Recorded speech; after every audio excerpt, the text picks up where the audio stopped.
여러분 안녕하십니까. 강시열 변호사입니다. 트럼프가 이란을 다시 공격할 것 같습니다. 자, 이란 공격 가능성을 거론하면서 네타냐후와도 통화를 했다고 하고요. 이란에 대해서는 강력한 경고를 보내고 있습니다. 빨리 협상안을 가져와라. 그렇지 않으면 아무것도 남지 않을 것이다.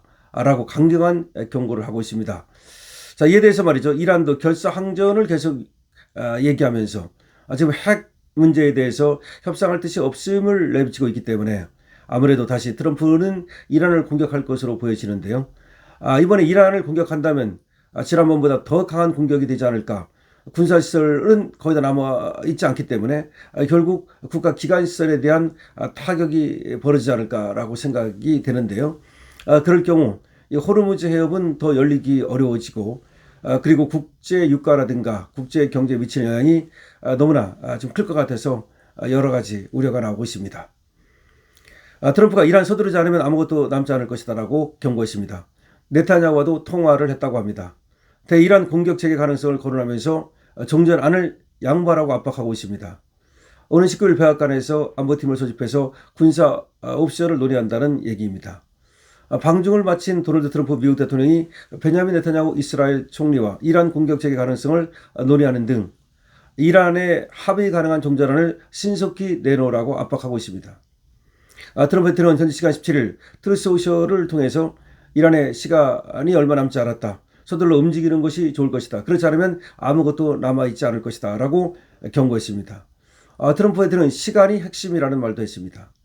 타임스 오브 이스라엘, 신화통신 등 외신들은 이란 국영TV를 인용해서 트럼프 대통령이 네타냐후 총리와 전화로 이란 공격에 대한 논의를 했다고 보도했습니다. 트럼프 대통령의 이 같은 행보는 이란의 미국이 요구하는 수준의 종전안을 신속히 내놓을 것을 재촉하면서 그렇지 않을 경우 강도 높은 군사작전을 벌일 수 있다는 압박 메시지를 보낸 것으로 풀이가 됩니다. 트럼프 대통령은 미 온라인 매체 악시오스와의 인터뷰에서도 시간이 얼마 없다면서 더 나은 협상안을 가져오지 않으면 이전보다 강력하게 이란을 공격할 것이라고 주장했습니다. 트럼프 대통령은 19일 백악관 상황실에 안보팀을 소집해서 대이란 군사 옵션을 논의할 것으로 보인다고 악시오스는 전했습니다. 트럼프 대통령은 지난 16일 워싱턴 DC 인근의 본인 소유 골프장에서 JD 벤스 부통령과 마크 루비오 국무장관, 존 레클리프 CIA 국장, 스티브 위코프 특사 등을 만나서 대이란 대응 방안을 논의한 것으로 전해지고 있습니다. 13일부터 15일까지 중국 방문을 마치고 돌아오자마자 다시 이란의 비핵화 및 호르무즈 개방 합의를 전제로 한 종전 도모에 속도를 내는 모양새입니다. 트럼프 대통령은 이란과의 합의 타결을 원하고 있으나 이란이 원하는 만큼의 양보에 선뜻 나서지 않음에 따라 제한적 타격을 비롯한 군사적 옵션 채택을 검토하는 것으로 알려지고 있습니다.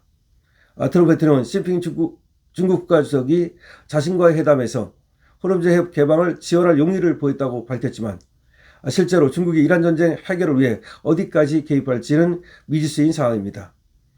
지난 2월 28일 미국이 대이란 군사작전을 시작한 이래 이란 전쟁은 12주차에 이미 접어들었습니다. 트럼프 대통령은 유가 상승 압박 속에 이란의 핵포기와 호르무즈 해협 개방을 골자로 출구를 시급히 모색하고 있지만 좀처럼 이란과의 절충점을 찾지 못하고 있다는 보도가 나오고 있습니다. 이런 가운데 이제 트럼프는 이란 공격 재개를 압박하면서 지금 네타냐후와 이란 공격 재개를 논의하는 수준까지 가 있습니다. 도널드 트럼프 미국 대통령은 베냐민 네타냐후 이스라엘 총리가 전화로 이란 공격 재개 가능성을 논의했다고 타임스 오브 이스라엘, 신화통신 등이 17일 이란 국영TV를 인용해서 보도하고 있습니다. 그러니까 사실은 말이죠. 네타냐후 총리는 계속해서 공격을 하자는 입장이죠. 이렇게 끝내서는 안 된다는 것이 바로 네타냐후 총리의 입장입니다. 그런데 트럼프가 여기에 상당 부분 제동을 걸었던 것이거든요. 그런데 지금 다시 네타냐후하고 트럼프의 의견이 일치하는 것으로 보입니다. 공격 재개 쪽으로 방향을 잡는 것으로 보이죠. 외신에 따르면 네타냐후 총리는 강요회의를 소집해서 현재 전투 상황을 논의했다고 합니다. 트럼프 대통령은 오는 19일 백악관 상황실에 안보팀을 소집해서 대이란 군사 옵션을 논의할 것으로 보인다고 악시오스는 전하고 있습니다. 중국 방문을 마치고 15일 귀국하자마자 지금 마크 루비오, 그 다음에 JD 벤스 부통령 등 CIA 국장 등 지금 대이란 대응 방안을 논의하기 위해서 또 회의를 했다는 겁니다. 트럼프 대통령은 어쨌든 간에 그 이후에 이란에 시간이 얼마 없다. 서둘러 움직이는 것이 좋을 것이다. 그러지 않으면 그들에게 아무것도 남아있지 않을 것이다. 라고 하면서 강력한 경고를 보내면서 특히 시간이 핵심이라는 말을 했습니다. 뉴욕 타임스에 따르면 말이죠. 미국 국방부는 지난달 휴전선언으로 중단된 이 대이란 군사작전이 재개될 가능성에 이미 대비하고 있습니다. 익명을 요구한 중동지역 당국자 2명은 미국과 이스라엘이 공격 재개를 염두에 두고 집중적인 준비 태세에 착수했다고 지금 NIT에 전했다고 합니다.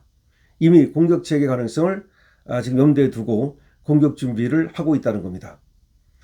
트럼프 대통령은 중국 방문해서 시진핑 중국 국가주석의 도도한 태도로 별다른 성과를 얻지 못했다는 그런 게 얘기가 나오고 있습니다만은 어쨌든 간에 중국이 이란 문제에 대해서 적극적으로 미국 입장을 대변해 준다거나 미국 입장에 선다거나 그런 것은 아닌 것이 분명합니다.